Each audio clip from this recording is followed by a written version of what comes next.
უფრო ცოტა სხვა კუთხით რო დავინახოთ, ანუ სანქციების გარდა რაზეც საუბრობთ, ეხლა რაც ძალიან მნიშვნელოვანია, მაგრამ ერთი გაფრთხილება, რაც ყველას უნდა იცოდეს, ყველა იმ ადამიანმა, რომელიც ემსახურება რეჟიმს, ეს არ არის მხოლოდ რაღაც ის ადამიანების ვიწრო ჯგუფი. ვიწროც არ იყო პრინციპში, რაც გამოაქვეყნა ხო ვილსონმა, მაგრამ ეს არის სანქციები, როდესაც ექცევა, თქვათ, კანონის ფორმულის ქვეშ, ყოველთვის იზრდება ადამიანების რაოდენობა, ვინც ამ სანქციებში მოხვდება. იქ არის ძალიან კონკრეტული ჩანაწერი, რომ 2014 წლიდან ვინც მუშაობდა ქართული ოცნების პირობებში, ხო? ეხლა მე გუშინაც გავიხსენე თქვენს კოლეგებთან და გავიხსენე პატრიკ ლიხის ესეთი კანონმდებლობა იყო, რომელიც გავრცელდა იანუკოვიჩის რეჟიმის წარმომადგენლებზე. მერე სპეციალური შეზღუდვა, ანუ ყველა იმ სამართალდამცველი პროკურორი, ჩინოვნიკი, მინისტრის მოადგილე, ვინც იანუკოვიჩის პირობებში არღვევდა ადამიანის უფლებებს და ხელს უშლიდა, თქვათ, უკრაინელი ხალხის მისწრაფებებს, ხო? ეხლა ნახეთ, ორი ნაწილია. ეხლა მე ანატომიას, თქვათ, ხმის მიცემის აღარ გავიგეორებ, იმიტომ რომ აქ ყველამ კარგად ვიცით, იმიტომ რომ ძალიან დიდი ესეთი შეჯერებული პოზიცია იმ პოლარიზაციაში და ტურბულენტობაში, როგორიც არის ეხლა ამერიკის შეერთებულ შტატებში, შიდა თქვათ ეს დემოკრატებსა და რესპუბლიკელებს შორის მე არ მახსოვს და ეხლა არც ყოფილა, მაგრამ აქ ერთი ძალიან მნიშვნელოვანი კომპონენტია პირველი სანქციები, რომელიც გაიზრდება და ეს არ არის მხოლოდ და მხოლოდ რაღაცა კონკრეტულად მხოლოდ ეს ადამიანები მისი სიაც იყო და მეორე რას გვთავაზობს ამერიკის შეერთებული შტატები, ხო? ანუ იქ რა არის? პირველი და აი ეს არის აუცილებლად სათქმელი, რომ ჩვენ საზოგადოებას აუხსნათ. თავისთავად სათაურიც და შინაარსიც ამ აქტის რას ნიშნავს, რომ ჩვენ ამერიკის შეერთებული შტატები არ განგვიხილავს ჯერჯერობით რუსეთის უკანა ეზოთ. ეს ძალიან მნიშვნელოვანია, ხო? და შეცვლილი სათაური სხვათა შორის მაგას მიანიშნებს ზუსტად, რომ დაცვის საქართველოს ტერიტორიაზე აი ამ გავლენებისგან დასაცავად. გრადობის განვითარება, რაც იყო მეგობარი, ხო, ანუ აბრევიატურა, მაგრამ ჩვენ არ განგვიხილავს, როგორც ამ ქვეყანას განიხილავს ივანიშვილი. ეს ძალიან მნიშვნელოვანია. მეორე ასევე აუცილებელი, რაც უნდა ვთქვათ, არის, რომ ამერიკის შეერთებული შტატები ამბობს, რომ ეს არჩევნები უნდა პრაქტიკულად გაყალბდა, ხო, იმიტომ რომ იქ ორი ძალიან მნიშვნელოვანი ფაქტორია, ეს არის პოლიტპატიმრების განთავისუფლება და ეს არის არჩევნების კონკრეტული დარღვევების გამოძიება. ანუ და იმ შემთხვევაში, როდესაც ქართული ოცნების წესს, ვთქვათ, დემაგოგია იყო და პროპაგანდა, რომ აი ჩვენ გვახსენებს როგორც მთავრობას. მათ კი არ ახსენებს როგორც ხელისუფლებას და მთავრობას. ამბობს, რომ საქართველოს ნებისმიერი ხელისუფლება, რომელიც შეძლებს, რომ მოაბრუნოს საქართველოს, თქვათ, და დააბრუნოს იმ გზაზე, რა გზაც არის ევროატლანტიკურ სტრუქტურებში ინტეგრაცია, ამ შემთხვევაში ჩვენ ამერიკის შეერთებულ შტატები ვაძლევთ საქართველოს განუსაზღვრელ შესაძლებლობას. ეხლა ეს შესაძლებლობა რა არის, ხო? და მე აუცილებლად მინდა შევეხო და ამავე დროს აუცილებლად შევეხოთ მაგ თემას და ამავე დროს ეს ორი მხარე აქვს ამაზე საუბრობდით თქვენ ამ მეგობარ აქტს, მაგრამ აი რამდენად არის რეჟიმისთვის ის შემაფერხებელი ფაქტორი ეს აქტი.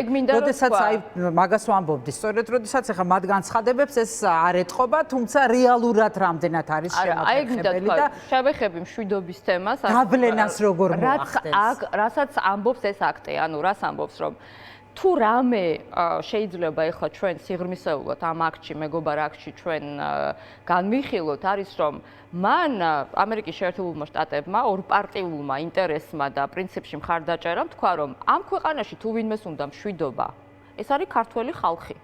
და თუ ვინმეს არ უნდა მშვიდობა, ეს არის ბიძინა ივანიშვილი. იმიტომ რომ ის შესაძლებლობა, რაც ჩვენ მოგცა, თქვა ტრამპის არჩევამ თუნდაც გრძელვადიანი და მდგრადი მშვიდობის თქვა დადგომამ რეგიონში, რაც არის მისი ინტერესი, ხო? ევროპის უსაფრთხოების ქოლგის კიდევ უფრო რაღაცნაირად სხვა ინტერესების და გეოპოლიტიკურ მასშტაბებზე გასვლა. ამ ყველაფერს ბიძინა ივანიშვილი უპირისპირდება იზოლაციით. ეხლა მათი პროპაგანდა რა იყო, ხო? ეს მუდმივი რაღაცა მშვიდობის თემა და მეორე კეთილდღეობა, რასაც გაძლევს ამერიკის შეერთებული შტატები და გეუბნება, რომ შენ თუ იქნები დემოკრატიული, იმიტომ რომ დემოკრატიული საქართველო ჩვენი ინტერესიც არის რეგიონში.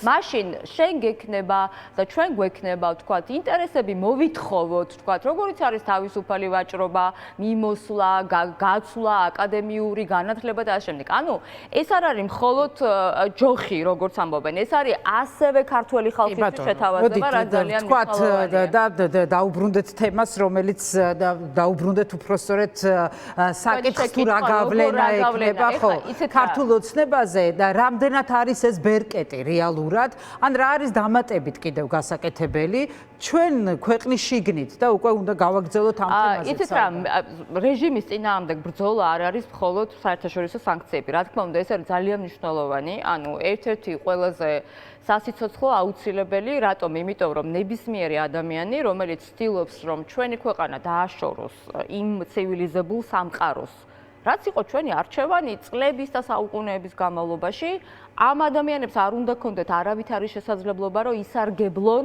ამ შესაძლებლობებით და ამ დროს საქართველოში არის მაგალითად, რა ვიცი, 630,000 ადამიანის სოციალურ შემწეობაზე ეკა და რა ვიცი, ყველას მაცივარი არის პრაქტიკულად ცარიელი. იმიტომ რომ იქ აქ სხვათა შორის არის კორუფციის თემის გამოკვლევა, სახელმწიფო დეპარტამენტი, რომელსაც დაევალება, ასევე სადაზვერვო ინფორმაციის შესწავლა, მაგრამ რა შესაძლებლობებია ეს ოპოზიციისთვის? ეს არის ძალიან მნიშვნელოვანი, მაგრამ ეს ბრძოლა და ზოგადად რეჟიმის წინააღმდეგ, ეხა მე არავითარი ყალბი მოლოდინი და პათოსი არ მინდა და თქვათ არც რაღაცნაირად ოპტიმიზმი, მაგრამ მე ამ ბრძოლას ძალიან თქვენ იცით, ყოველთვის ძალიან ოპტიმისტურად უყურებ, იმიტომ რომ მე ესე მჯერა, იმიტომ რომ ამ ბრძოლაში ჩართულია ის ადამიანები, ვინც ძალიან ბევრი რამე დადეს, თქვათ რაღაცნაირად აი რისკის ფასად, საკუთარი სიცოცხლე უსაფრთხოება ფინანსური, თქვათ ფიზიკური, ხო?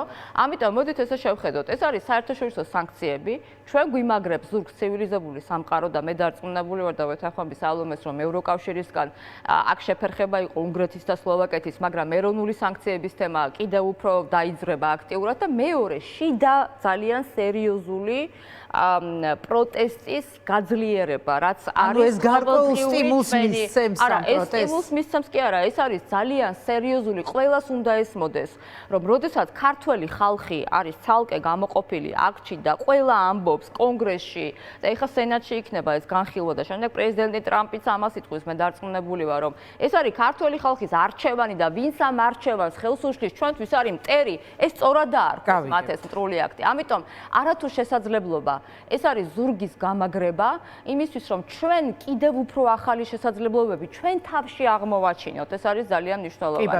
ნებისმიერ შემთხვევაში, ვისაც იპყრობს რაღაცა ეს მინდა ვთქვა, პესიმიზმი, ფრუსტრაცია, აი რაღაცა რეჟიმს ახასიათებს, სხვა ტყვიავქვევივით დაგიშვებს ახალ ამბებს და განწყობების ცვლილება, მაგრამ ეკა ეს უნდა გვახსოვდეს. ჩვენ გვყავს ძალიან ძლიერი მეგობრები, ჩვენ გვყავს ადამიანები, ვინც ქართველ ხალხს მხარს უჭერს საკუთარ მისწრაფებებში, ვინც ამბობს, რომ ახალი არჩევნები არის კრიზისიდან გამოსვლა, პოლიტპატიმრები უნდა განთავისუფლდნენ და ეს არა მხოლოდ სტიმული უნდა იყოს, ეს უნდა იყოს ის შესაძლებლობა, რაც ჩვენ უნდა გამოვიყენოთ. კი ბატონო, ეხლა როგორ ვიყენებთ ამ შესაძლებლობას? დასასუსტებლად, რა თქმა უნდა. კი ბატონო, სალომე, აი თქვენთან გადმოვალ სწორედ ამ შეკითხვით, როგორ უნდა გამოვიყენოთ